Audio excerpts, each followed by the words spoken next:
We start off by seeing our hero, Shimon Kurando, who is a university student with nothing too special about him. He gives an intense look as he gets an alert on his phone.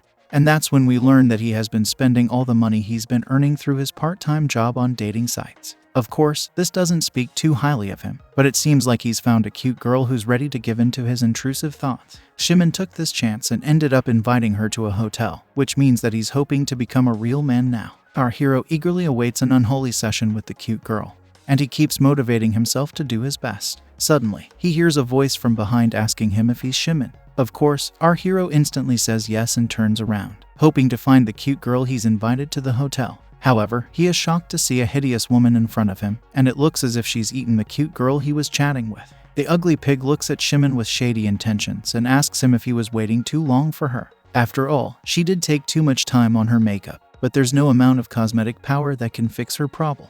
Naturally, Shimon is disappointed that he has been catfished, but this kind of thing is normal in today's world, so he simply tells the woman that a walrus should go back to the sea. Of course, the woman doesn't take too kindly to his comments and states that he was the one who invited her in the first place. Shimon really couldn't care less, and he tells the hideous woman to get lost right now. She runs away crying and claims to expose Shimon for speaking to her in such an unruly manner. It's rather odd, because she is the scam who was trying to trap our hero with a fake identity. Shimon has no hope left for his romantic life as he walks away from the scene and laments the fraud he just had to evade. He takes a look at how much cash he has left, but all he can see is 200 yen, which is not a lot of money. He checks out the dating app again, but doesn't want to put any more money into it since the app clearly doesn't verify its members. However, he does have some profiles that he can message, and one of them claims to be looking for her hero. It's rather strange to find a statement like this on a dating app, but it still makes Shimon's intrusive thoughts run wild. He wonders if there's something wrong with his brain, because he might be reading the font incorrectly. Either way, he figures he has nothing left to regret, so he should just take a leap of faith. After all, he might just find a girl who's easy to score. Our hero taps on the message option, but the next thing he sees is the screen going completely dark. Right after that, an intense beam of light shines through from the screen and causes Shimon to panic. All of a sudden, we are now taken to a castle in a fantasy world where a cute girl holds a scepter with a worried look on her face. She says that what she's about to do is the only way to save her kingdom, so she proceeds to tap the scepter on the floor. This awakens a summoning circle, and then the cute girl starts chanting a spell bound by the promise of her family's blood. She begs the forces of magic to respond to her call, and then a massive surge of energy takes over the room. The cute girl is blinded by the lights, and then she opens her eyes to see the most shocking sight. A demonic beast stands in front of her and asks why she has summoned him. The girl is referred to as a descendant of Romulus, and she reveals that this demon beast is called a behemoth. The monster tells her that the Tome of Destruction is coming and there's nothing she can do about it. The girl is confused as to what just happened, because she clearly did not ask for a demonic monster to come save her kingdom.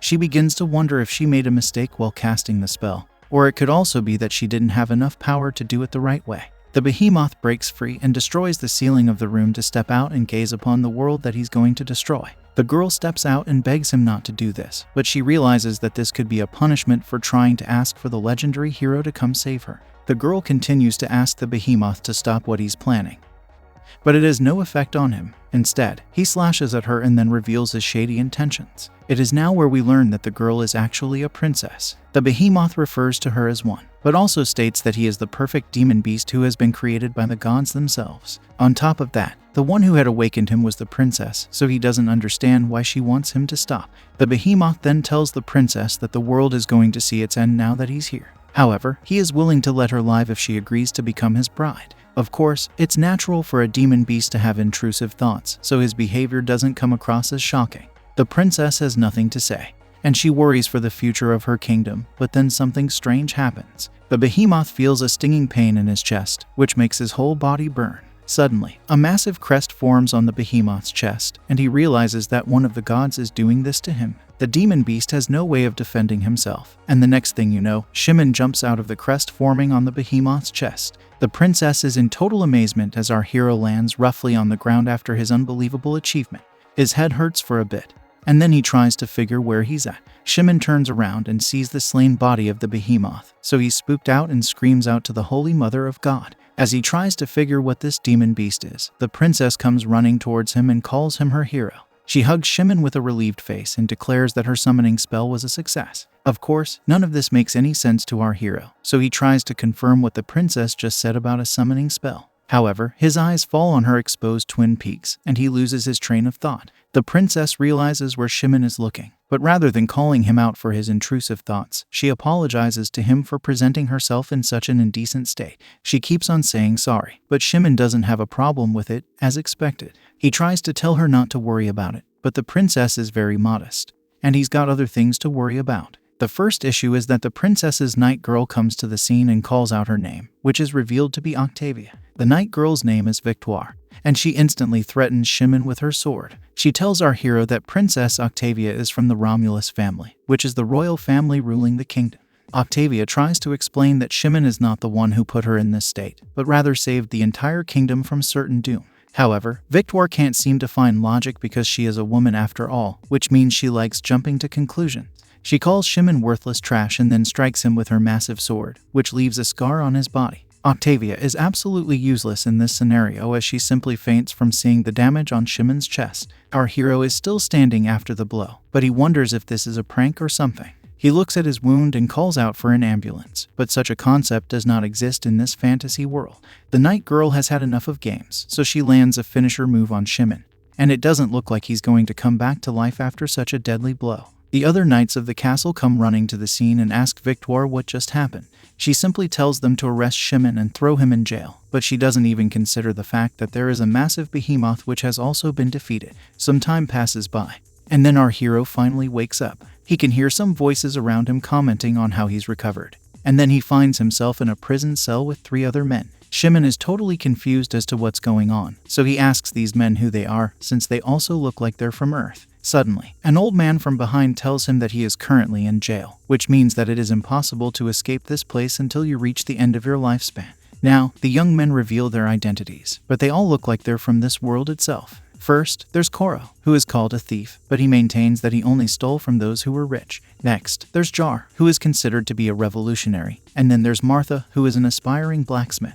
It turns out that Martha got into a fight because he was being abused, but the enemies turned out to be soldiers, which is why he's here in prison. Finally, the old man reveals his name to be Koizumi, also known as Koi, and says that he was summoned to this fantasy world 30 years ago as a former hero. Shimon is shocked to hear this, but Koi can identify him as a boy from Japan because of the crest on his chest. Our hero can see the crest, but he doesn't know what it means, so Koi explains that it is called the Crest of Immortality. It will maximize Shimon's physical abilities.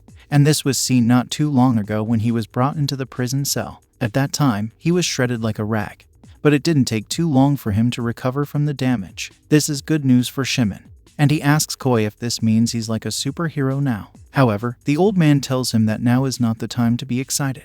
This crest basically means that Shimon has a contract with Princess Octavia as her meat shield. Basically, whenever she will be in danger, Shimon will be forced to keep her safe. Our hero's smile turns into a frown and he asks Koi if he also has a crest on his chest. The old man says that he's just a decaying corpse content with prison life now, so Shimon is the only one with immortality. Of course, our hero is not just going to stand here lazily and let fools like Victoire ruin his life, so he declares that he will break out of prison. He also wants to punish the foxy Octavia for ruining his life on Earth, so he promises to make her cry before returning to Japan. Koi is impressed by Shimon's spirit, so he asks him for his name formally. Shimon gets done with the formalities, and then he decides to ask Koi a question. He wants to know what a former hero like him is doing in a prison cell like this. After all those years ago, even Koi would have probably wanted to get out of this place. The old man is a bit shocked to hear this, and it looks like he has a tragic story to tell for it.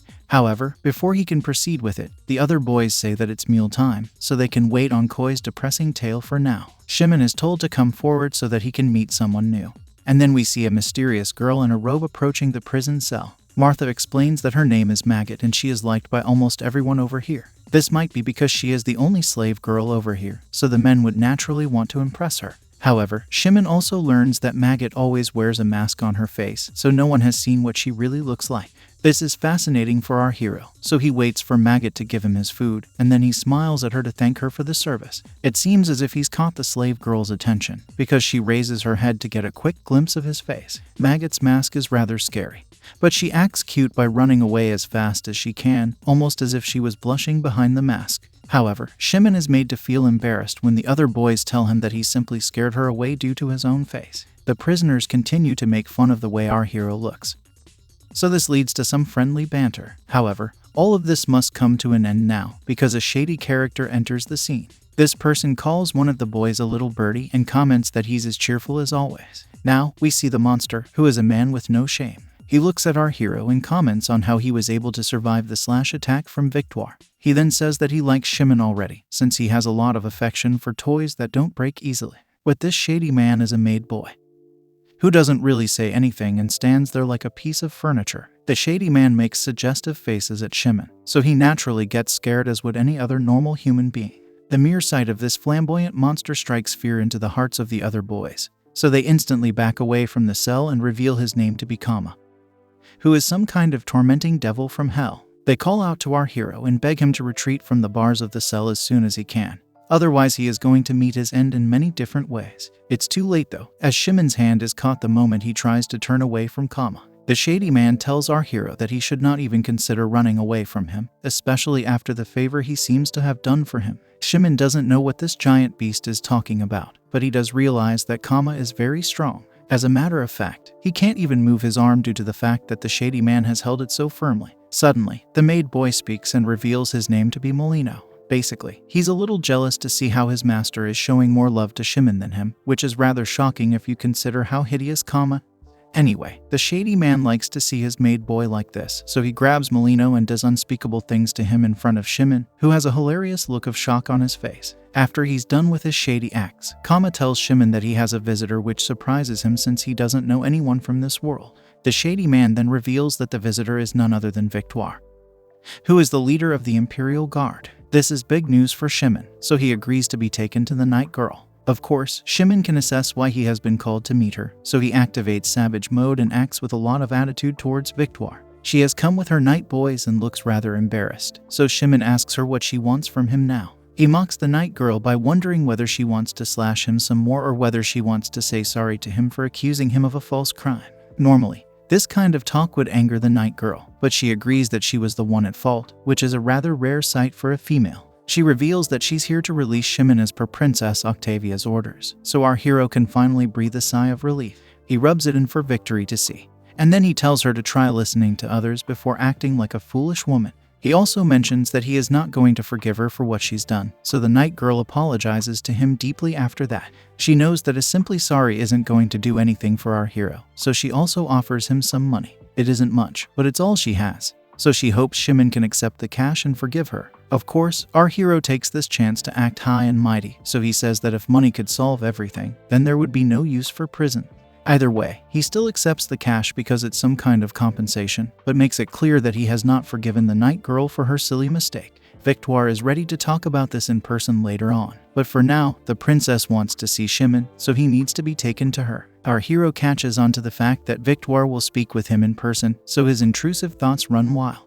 He gets up with pride and says that he will allow this to pass for now because he is a man and not a foolish woman like Victoire. However, before he can continue to gloat over his change in fortune, he notices some blood spilling on his face. This is because of an assassin who has broken into the castle and is now slaying all of the knights in the room. Shimon has no idea what's going on, but now he needs to act fast because the assassin is heading straight at him. Our hero gets slashed at, but he manages to avoid any serious kind of damage. He clearly doesn't like this kind of treatment, so he knocks his assassin down and notices that she is actually a cute girl. More than anything else, Shimon is shocked to see that she is Japanese, just like him. Suddenly, Martha and the others rush to the scene and they seem to know this girl, as they refer to her as Shizuka. Shimon has a lot of questions to ask now, but then another person wants in on the fun, and it's none other than Kama. He tells everyone in the room that he did not give them permission to play in his territory, so he is going to wreck them now for being naughty. He looks at Shizuka and orders her to sit down, but she doesn't say a word and instantly jumps out of the tower. Our hero is amazed by her skills, but he also wants to understand why she was targeting him out of all people, especially because they're both from Japan. Unfortunately, He has other things to worry about, as Kama calls out to him from behind and stares at our hero with shady intentions. Shimon is shocked and doesn't know what to say, especially as the shady man claims that he is the one who has dirtied the place with blood. Kama wants Shimon to take responsibility for another crime that he did not commit, so our hero tries to explain that it was not his fault in the first place. Of course, his logic doesn't work on the shady man. And then we move to the open grounds of the castle. Shimon is busy chopping down trees over here, as he has been forced into hard labor by Kama. He calls out the shady man for wrongfully convicting him, but then he sees the other boys congratulating him for a job well done. Shimon asks them why they're here and they say that it's a collective job for all of them, even Koi. They make fun of the fact that our hero is being punished for taking the life of a knight and trying to escape, because they all know it's a false accusation. Joking around is fine for now, but Shimon realizes that Kama is going to keep playing with him like this till he finds a way to end him in a shameful way. Basically, it doesn't matter what the reason might be to keep our hero here. The whole point is that he will never be able to leave the prison if things continue this way. Shimon tries to think of a way where he can figure an escape route, but then he sees a lot of prisoners running for their lives. Even the other boys wonder what's up, as everyone screams to climb up the hill as fast as they can. Basically, an army of goblins have broken into the prison area, which means that everyone on the ground is in danger. Since these monsters are known to be quick, Shimon is told to hurry if he wants to avoid becoming their prey. Our hero takes a look at what the goblins are doing to the poor prisoners, and it is a very sad sight. The worst part is that some night girls are just watching this from on top of the castle, and they're not even doing anything to help out. They simply call out to the prisoners and tell them to hurry up if they want to live. The night girls actually laugh out loud in the middle of these chants, and it upsets Shimon even further. He can't believe that anyone would have fun watching such a horrid sight. But he needs to rush if he wants to survive himself. As he rushes to safety, he notices that Maggot is in danger as well, and we can finally see her face without the mask as the goblins have taken it off. She is shown to be a cute girl, who is also a demi-human, as can be seen by her cat ears. Shimon is shocked to see the truth behind Maggot and wonders if he should save her because she's not a human, but a cat girl. Luckily, Shimon activates hero mode and decides to do the right thing over here. He climbs up the wall, much to the surprise of the other prisoners, and then he jumps at the goblins attacking Maggot. Our hero saves her life by slicing through the goblins as if they are pieces of bread. It's an intense sequence, and the cat girl is amazed by Shimon's abilities with an axe. There's no time to just lie around though, as more goblins come to the scene with their shady weapons. Shimon now tells Maggot to run for her life and find safety, because he is going to deal with these monsters now. Naturally, Koi and the others call out to him and say that what he is doing is basically risking his life because there is no way he can take down so many goblins all by himself. However, Shimon is ready to face the odds and he engages in an intense battle with the monsters. He doesn't look like he's going to stop, but then he gets attacked from behind by one of the beasts. We learn that these goblins can use arrows as well, which means that Shimon has his work cut out for him. Despite the obvious pain and suffering, our hero does not give up, and he charges at the goblins with all his might. The monsters fire their arrows at him, but nothing seems to stop Shimon as he continues to dominate them in every way possible. A brutal attack follows, and our hero takes down multiple goblins at the same time, but at some point, he starts to feel the pain taking over his body. After all, he's immortal and not invincible, so he falls on his knees and tries to keep his eyes open. The good thing is that he was able to take down the entire goblin army, so the last thing he sees is Maggot being rescued by his prison buddies. He states that as long as the slave girl is fine, he's done what he wanted to do, and then he closes his eyes. Shimon has clearly fainted for a while, but then he wakes up soon enough to find himself within the prison cell again. He is shocked to see that Maggot is staring at him from the other end of the cell, and she has tears in her eyes. Maggot calls our hero a mister and states that he was a fool to risk his life trying to save someone like her. After all, she's a demi-human, so not a lot of people care for her species. Anyway, the cat girl is glad to see that her savior is now awake, and Shimon is glad to see that she is also keeping well. Our hero goes up to the cat girl and holds onto her ears to caress them. This causes a nice sensation for Maggot, so she says meow like an actual cat. This makes her blush, and then she awkwardly tries to explain why her ears make her speak in a beastly way. Of course, Shimon knows that she's a cat girl, so Maggot doesn't need to bother with the explanation. Our hero doesn't care about race, and he is willing to help anyone who's in need. Also, he doesn't want to be called Mr. because he's not as old as Maggot may think he is. He proceeds to pet Maggot on the head and tells her that she can refer to his name casually. The cat girl is happy to see how nice Shimon is being to her, so she asks him if he will be her friend. Our hero smiles at her, and this gives way to a wholesome moment between them both. They both tell each other that they managed to give it their best in the face of adversity when the goblins were attacking them. Since the cat girl is a bit more comfortable around Shimon now, our hero decides to mark their friendship with a special gift for Maggot. She does not know what it is, but Shimon tells her it isn't anything special, as he found it while he was working. He goes on to give her some flowers and says that they will be the mark of their friendship from this point forward. He does admit that it's not the best gift since they are wild flowers, but beggars can't be choosers. He asks Maggot if she would like to keep these flowers, but she is actually feeling over the moon due to his niceness. The cat girl thanks our hero for the gift, but says that it's unfair from her side not to be as sweet to him as he is being to her. She also reveals that she will be leaving this prison soon as her brother is coming for her. Shimon is surprised to hear this, so he asks Maggot for more information about him. She gladly says that her brother is an adventurer who goes on missions in labyrinths. The cat girl talks about a place called the Labyrinth City of Silver Village, where she wishes to go after she has saved enough money. However, she doesn't want to leave Shimon alone over here now that they have become close. That's when the idea strikes her to ask her brother for help. This way, Maggot's brother can take Shimon along with her to all the different places in this world. The cat girl is already excited to go on so many adventures with Shimon because she knows it's going to be a lot of fun. Maggot is now set on taking our hero with her, so he says it's a good idea and he would be more than happy to go with her. But he tells Maggot that he will be counting on her, and then they bid each other farewell. Now, our hero relaxes while thinking about all the fun he can have with Maggot while exploring this world. He wonders what all might happen on this new journey, but then he suddenly hears someone rushing in. To his surprise, it's Maggot again, and she is in a panicked state. She has some keys with her and she tries to help our hero escape from his cell, which doesn't make sense to him, especially after their last chat. Maggot says she has to do this, otherwise Shimon will meet his end. And this makes our hero wonder what's going on. Suddenly, the cat girl is attacked by one of the guards who scolds her for stealing his keys. People like this guard have no regard for people like Maggot, so he continues to harm her in front of Shimon. Our hero shouts at the guard and tells him not to do this, but he only looks back at him and taunts him. The guard finds it silly that a cat girl is having an affair with a prisoner, and he continues to kick her in front of Shimon. Our hero can't bear to see what's happening to his friend, so he threatens the guard once again and orders him to come near him. Shimon wants to choke the guard with his bare hands, and he calls him a coward for hurting an innocent girl. However, these words have no effect on the evil guard and he continues to harm Maggot. Shimon is helpless and he pleads with the higher forces to help him here because he does not want anyone to hurt Maggot.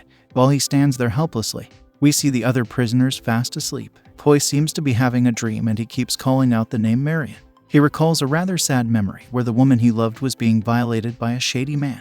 The shady man asks Marion why she's making such a sad face because he feels he's meant for her. This was obviously too much for Koi to handle, and he had to watch all of it helplessly. Now, Koi wakes up from his dream and we learn that this is something he's been experiencing for a while now. It's all in the past, but it seems to linger on in his mind and his heart. Now, Koi remembers that the hero of this world is controlled by fate, and he had happily accepted it back when he was one. However, he recalls fighting against fate, just like Shimon is right now, so he tries to understand what changed in so many years. Now, Koi and the other boys hear Shimon screaming at one of the guards, and then we see our hero being thrown into the cell along with them. Martha and the others tend to him. But then we see Kama, who tells Shimon that he has used up his last life by trying to escape with Maggot tonight. The shady man says that Shimon will now face his last moment before he is ended.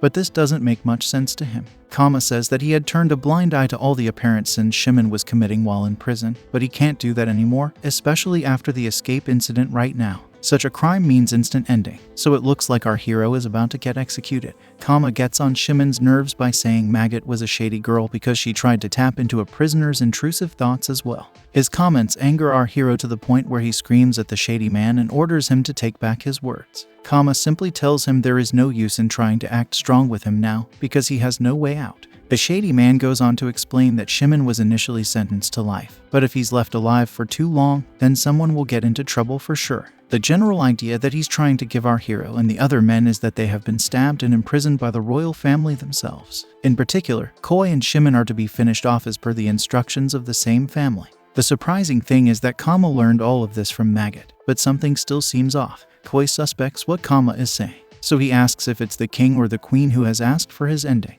However, even that doesn't matter to him, so he asks Kama why he's revealing all of this in the first place. The shady man says that he's only doing this as a favor to the old man, because he considers him to be an old acquaintance as well. Koi doesn't seem to get this, so he states that he doesn't remember anyone like Kama. The shady man simply smiles and says that it makes sense, because 20 years ago, he was just a mere soldier. Then, he mentions the name Fabian and states that he was wildly in love with a girl named Marion. This starts to jog up Koi's memory, especially when Kama says that his existence was a problem to Fabian since Marion liked Koi and not him. Keeping this in mind, it was Kama who showed Fabian how to make women submit to him, and this explains the dream that Koi was having not too long ago. Basically, the queen had threatened to end Koi, so Marion ended up doing whatever Fabian wanted. Koi drops to the ground and realizes the sacrifices Marion made for him. Kama doesn't care about any of this, so he leaves the cell and tells the men to enjoy their last night as much as they can. Shimon isn't done with him, so he asks about Maggot because he wants to know how she's doing. The shady man is impressed by Shimon's care and concern for a slave girl, but he only tells our hero that he will make sure to execute Maggot along with him. With that, Kama leaves the scene and then Koi realizes that he had betrayed Marion by not helping her when she was doing her best to help him. Even Shimon has Maggot on his mind and he vows not to let her meet her end this way. Time passes by, and our hero realizes that it's now or never for him and the other prisoners. They have no other option but to risk it all, so they start with an escape plan. Shimon starts sticking cloth rags all over the walls of the cell and he prays to God that this plan should succeed. With everything set in place, he turns to Koro for his help and we see him filling one of the rags with some kind of substance. Next up is Martha's turn and he decides to strike the cloth and substance with a brick against the cell bars so as to trigger some kind of explosion. Sadly, the plan fails because Martha can't gather enough strength to cause the substance to explode. They need more firepower, but that's not available, so Martha will need to try harder. This is easier said than done, so it looks like the plan won't come together, but then Koi asks Martha to step away for a bit. He then unleashes a deadly kick on the cell's bars and manages to break them down with ease. As expected, all of the other men watch on in shock and disbelief as they never would have expected to see such a sight. Koro calls him out for not using this kind of strength before, because it could have helped them escape a long time ago. Of course, Koi is not in the mood for such a chat, so Koro keeps his mouth shut and lets the old man do his thing. Now, our hero, Koi, and the others make their way out of the cell, but the other prisoners feel it's not fair that they get to escape. This causes a lot of noise, so Shimon tells them that they saw how they escaped, so they can try the same thing if they want. It's time to work together and ensure everyone comes out of this on top, so Koi tells Shimon that he must crawl out of this prison at any cost. He also declares that today, he is going to pay back the debt he had incurred from 20 years ago, back when he had lost Marion. Koi is in demon mode now as he charges towards some guards who threaten to destroy him if he doesn't go back to his cell room. Of course, they soon realize that they are messing with the wrong person as Koi shows off his impressive strength on all of them. He is able to take multiple guards down at the same time, which proves the fact that he was once a hero. Now that his powers have been awakened again, he is too good for these basic guards, and they all fall down to his might. Koi has no intentions of slowing down even as he goes through guards one after the other. Shimon and the others are also helping out, but they warn the old man against going overboard because he must be tired by now. However, Koi says that he should have shown this bravery all those years ago when Marion needed him the most. He couldn't do anything back then, so he will do as much as he can right now. Koi has no sense of mercy for any of the royal guards and he creates a mess without any hesitation. He wants to end all of them and even carve out their intestines to redeem himself for his uselessness all those years ago. Naturally, he has to run into tougher opponents now, so Kama shows up with his men to take on the former hero. Koi becomes enraged upon seeing the shady man, so he charges at him and openly challenges him to a duel. Sadly, Kama is the kind of man who likes to play dirty, so he has his men fire arrows into Koi to slow him down. The old man is in deep pain, but he also realizes something about the shady man. Ever since he came into the picture with Shimon, the prisoners have been growing more restless, and thanks to his actions today, there is a proper riot. It's almost as if Kama wanted this to happen and the whole rebellion was part of his master plan. The shady man agrees with what Koi is saying, but he admits that he did not expect the old man to put on such a show after hearing about Marion. Kama thanks Koi for being so entertaining, but the old man wants to know why he was told the truth after so many years. The shady man explains that the prison is getting overcrowded, so he needed to get rid of some of them. However, he couldn't just end prisoners without a good reason, so he decided to start a riot with his shady methods so that it would become easier for him to end more lives. Kama is truly an evil man with no sense of shame, because he was willing to go to such an extreme length just to free up some space in the prison cells. In the middle of this, we see the maid boy Molino crawling towards his master and asking for help as he is badly injured. However, Kama simply uses his hammer to take the maid boy's life for no good reason. He only says that he hates filthy animals, and with that, Molino's life is ended in tragic fashion. The shady man now turns to Koi and says that he can be his new pet now instead of the maid boy. Of course, Koi is not going to just stand there and take the insult, so he challenges Kama yet again, even though he is in no condition to fight anymore. Before things become more intense, Shimon shows up with the rest of the gang and tells Koi not to run ahead of them for such fights. After all, they have the same enemy, so they should be working together towards a common goal. Kama finds their spirit rather amusing, and he mocks them for trying to end his life, as such a thought is extremely silly. He feels that trashy people have different thoughts, so he taunts Shimon and the others. Our hero stands tall and is ready to take on any number of arrows. However, the attack is redirected towards Koro, who meets his end in the most horrible manner. Shimon, Martha, and the others can't believe what they're seeing as their friend has been taken away from them. Shimon tries to keep it together even as Kama laughs at him once again, stating that it is impossible for prisoners to try and match up against the royal army. The shady man has had enough of silly games, so he tells Shimon and his gang to lose their lives for him as soon as possible. Our hero and his men are outnumbered and injured, so there's no point trying to compete right now. They decide to run away from the scene even though Martha doesn't want to leave Koro alone. Kama declares that their efforts are useless, so he orders his men to shoot all their arrows at the prisoners to end this riot once and for all. The onslaught of arrows knows no end, and Shimon barely manages to dodge them while also keeping his own men safe. Tensions run high for a bit, but then our hero manages to get out of the danger zone with his gang. This is rather odd, because no one seems to have followed them from the prison. However, they also have other things to worry about, as Koi drops to the ground, having lost too much blood from his injuries. Shimon, Martha, and Jar tend to him and try to keep him awake, but Koi admits that he was a fool to think he could take down Kama after fighting so many guards. He won't be able to get his revenge, so he asks Shimon to come closer to him. He then gives him an amulet which he had intended to give Marion all those years ago. This obviously means that he's going to leave this world, so the boys ask him not to mess around with them. However, Koi knows he doesn't have much time left, so he tells our hero that he never expected to meet a Japanese man again before he met his end. Now that he has a renewed sense of belief, he asks Shimon to stay alive for as long as he can. Survival is key in this world, and with that, Koi tells the boys to live on for his sake because he admires their spirit. Shimon has to watch the old man leave this world forever in front of his eyes, so he's had just about enough of this nonsense. He takes Koi's sword and tells the other boys to split from here, much to their surprise. They want to know what our hero has in mind, but Shimon simply says that he has something he needs to do. It would be best if Jam and Martha ran away from here as far as they can, because it's the only way they're going to survive. He bids them farewell as the both of them just watch on in confusion, and then he moves in on his target spot. However, Jam and Martha call out to him, thus declaring that they are not going to leave him alone.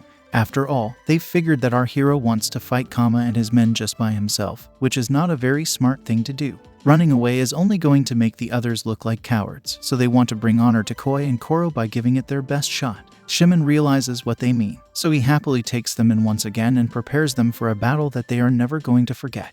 Things have gotten very serious now, as darkness covers the entire castle against the backdrop of night. We can see the guards of the castle panicking while latching the door because they have been told not to let anyone get out for now. However, they learn that Shimon and his men ran towards the forest already, which means bad news for them. They need to catch our hero as soon as possible, but then Martha launches a sneak attack on one of the knights. This gives Shimon and Jam a chance to open the latch of the gates and free all the other prisoners as well. This leads to a lot of chaos that even makes someone as evil as Kama sweat. The shady man demands an update on the situation, but he's told that the gates are falling and the prisoners are gaining ground even though there are knights on the defensive. Kama can't believe what's happening, so he tells his men to gather as many guards as they can because the gates need to be blocked at any cost. However, it's at this very moment where he hears some deadly noises and notices a couple of his knights being taken down by Shimon. Our hero looks at Kama with angry intent, which means he only has one mission in mind.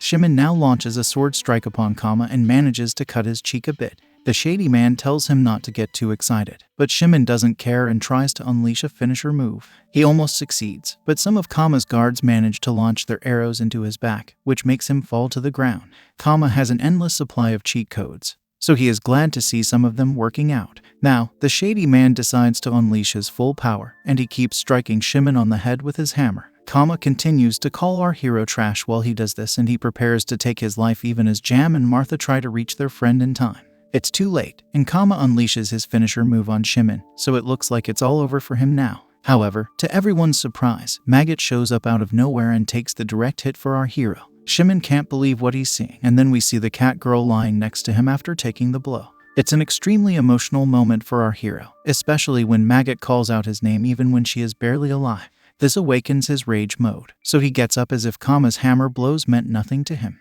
The shady man can't believe that Shimon is able to stand up after taking so much damage, and his face begins to show true fear. The seal on our hero's chest begins to shine bright like a diamond, and the look on his face tells us that he is going to make Kama pay for what he has just done.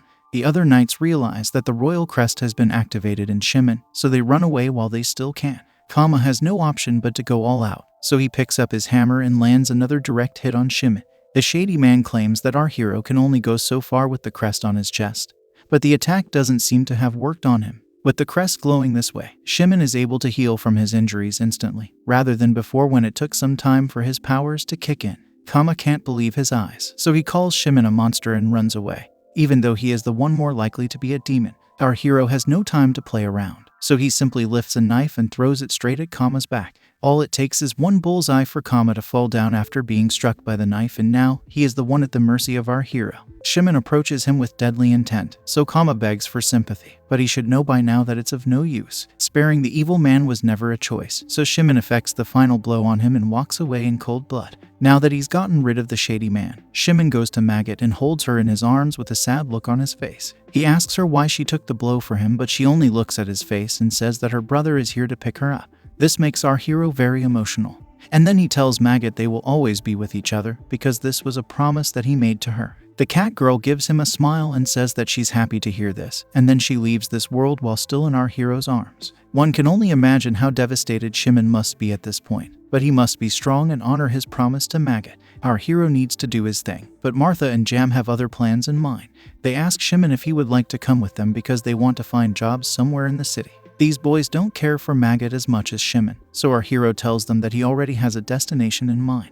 It's Silver Village, which is the same place that the cat girl had told him about back when he was in the cell room. Shimon has decided that he will become an adventurer now, but this doesn't sound too appealing to Martha or Jam. Anyway, they wish their friend all the best and decide to split up now. Jam tells our hero that he just needs to keep going south if he wants to reach Silver Village, and he's confident that Shimon will be able to get there in no time. With that, the boys tell Shimon that they will surely meet again someday, but for now, it's goodbye. Now, he walks away with Maggot's body, and then he buries her to pay the proper respects to her soul. Of course, the news of the hero disappearing has now reached Princess Octavia, who has been of no help at all to Shimon, even when Kama was wrongfully keeping him inside prison. With her is the equally useless night girl Victoire, who apologizes for not keeping an eye on Shimon. The princess is worried for her own life because the hero is supposed to keep her alive, so Victory reassures her that she will find Shimon no matter what. Octavia is a bit relieved to hear this, but she tells the night girl not to bring Shimon back to the royal capital if she does end up finding him. This is a bit confusing for Victoire, so the princess explains that there are a lot of people in this royal capital who think that Shimon is more of a threat to them rather than anything else. Basically, till Judgment Day arrives, Octavia wants Victoire to become Shimon's shadow and support him whenever she can. With that, the princess declares that she will not be able to meet Shimon, but her night girl will, and she will be keeping a watch on him through her. Once he is done proving his worth, that is when Octavia can happily offer her body to him for shady acts. This makes Victoire a bit jealous, probably because she has her own intrusive thoughts for the princess. The night girl goes to her local bar at night and talks about all of this to her waitress friend. She clearly doesn't like the way Octavia is referring to Shimon because it means that she has feelings for him. However, the waitress girl simply says that the princess is at an age where intrusive thoughts will take over her body, soul, and mind. After all, it's only natural to want someone to rely on when you're living in the city for so long.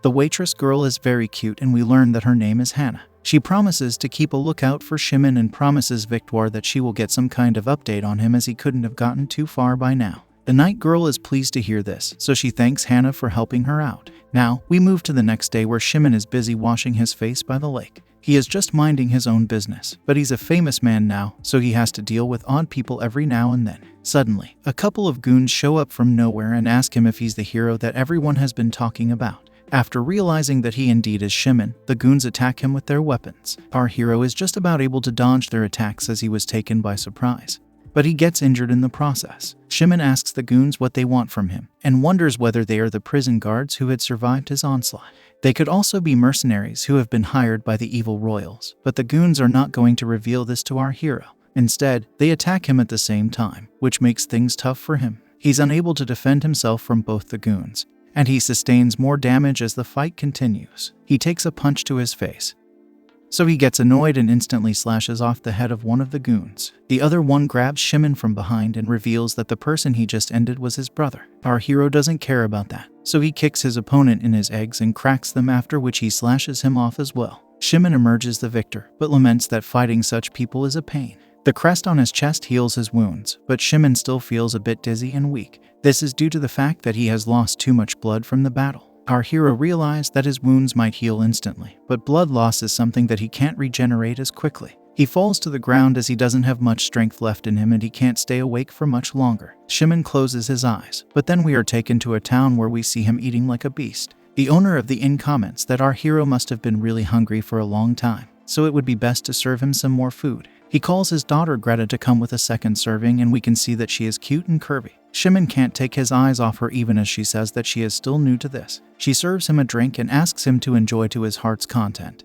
But Shimon is busy enjoying the smell of her Twin Peaks. It's been a while since he's had intrusive thoughts, so now he's getting a lot of them. Greta figures she can use this distraction to ask him a question, and Shimon says that she can ask anything of him. However, this is when her father steps in and tells our hero that he needs his help with some monsters in the area. Demon beasts keep coming here from time to time, and it looks like they are controlled by some kind of evil witch. She lives in the western forest and has been causing trouble to the inn owner and his people for a while now, so it's obvious what they need Shimon for. Our hero figures that they need him to defeat the witch, and the inn owner says that he is confident in his strength. Of course, there is another reward for this task, and that happens to be Greta, who is anyway looking for a husband right now. Shimon can't believe what he's hearing as a cute girl's father is offering her as a prize for completing a mission. Greta blushes and looks even cuter, so Shimon needs to keep his shady intentions at bay. Luckily, he is worthy of being called a hero, as he says that he will defeat the witch regardless of whether Greta wants to marry him or not. The curvy babe's face lights up on hearing this, so she holds Shimon's hand and thanks him for his kindness. Now that everything is set, it's time to go out and find this evil witch. Our hero preps himself with his weapons and his attitude, after which we see Greta giving him a bento and some money so that he can have a safe trip ahead. The outfit seems to suit Shimon, even though it belongs to the inn owner. Of course, he's a little embarrassed by this, but Greta seems to like him this way. She tells him once again that he must be careful during this mission, and she will be waiting for his return. Shimon tries to act cool, so he tells Greta that there's nothing to worry about. He promises that he will be back soon, and they can discuss the details of their marriage later on. Greta's face lights up again, and then she bids him farewell. Time passes by and now it's nighttime as we see our hero slowly approaching a cabin in the woods. He thinks about how he had made his promise to Greta, and how easy it was for him to reach this cabin as well. Shimon wonders if it's really going to be a smooth ride for him from this point forward, but he has no other choice, so he approaches the cabin with caution. He knocks on the door like a distinguished gentleman and even asks if the Western witch is at home. He waits for a while, but there is no response, so he figures that she might not be here. Shimon states that he will probably have to come back later, but then he hears a voice telling him to come back later today. He even answers the voice at first, but soon realizes that he's being tricked. Our hero doesn't like this kind of insult, so he demands for the witch to step out of her cabin and face him properly. The witch says that she's given him a fair warning, so he better be prepared for the consequences. Shimon doesn't get it at first, but then he sees the door handle shining brightly. Suddenly, he is attacked with an electrical shock which harms him badly. Shimon falls to the ground and passes out, after which we see the evil witch opening the door. Some more time passes by, and then we see our hero waking up in a bed by the fireplace. He realizes that he's been taken as a hostage, so he looks around for the witch and calls out to her. He wants to know where the witch is, but then he comes across a cute and curvy girl who says that she is the high elf living in this forest. Her name is Marika, and she seems to be the witch that everyone is talking about, so Shimon is lost for words. He can't believe his eyes, because he thought that the witch would be some kind of old hag. However, Marika is cuter and curvier than most other women he has come across. His intrusive thoughts start to take over, so the elf girl tells him to stop staring and reveal who he is.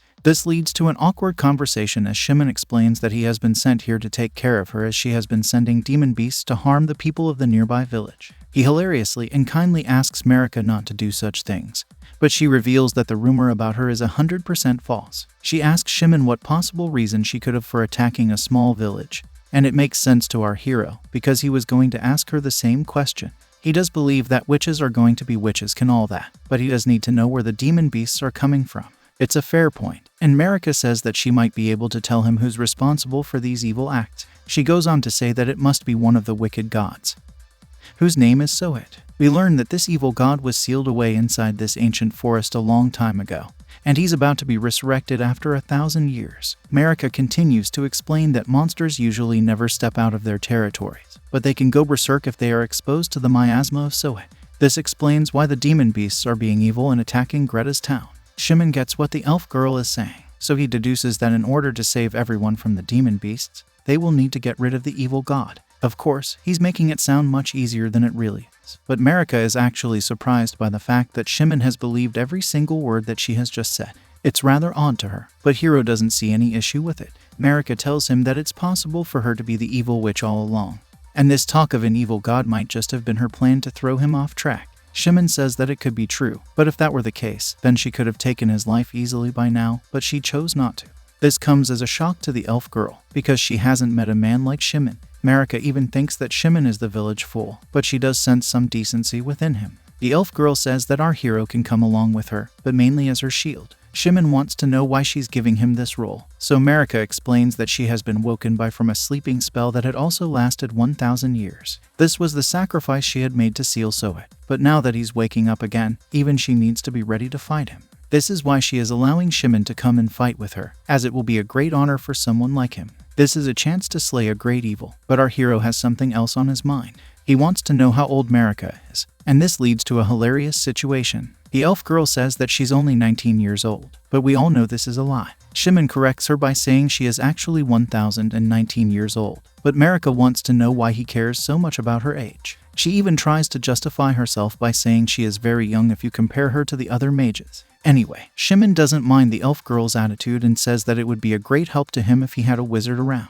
Our hero takes this chance to hold Marika's curvy body close to his, and he declares them as partners. Shimon hopes for Marika to enjoy herself as much as he plans to, but the elf girl is not as cheerful as he is. She activates savage mode and tells Shimon that she must repay the favor to him 100 times over, but she does not mean this in a nice way. Shimon awkwardly tries to calm her down, but then she attacks him with a lightning strike to show her appreciation. It's a funny moment, but the two of them need to work together now to defeat the evil god. How is this plan going to turn out for our hero? Is he going to succeed and win Greta as his wife? Will he also try something shady with Marika? Like, share, and subscribe if you liked this video. Hit the bell icon to get notified when I upload part 2. See you soon.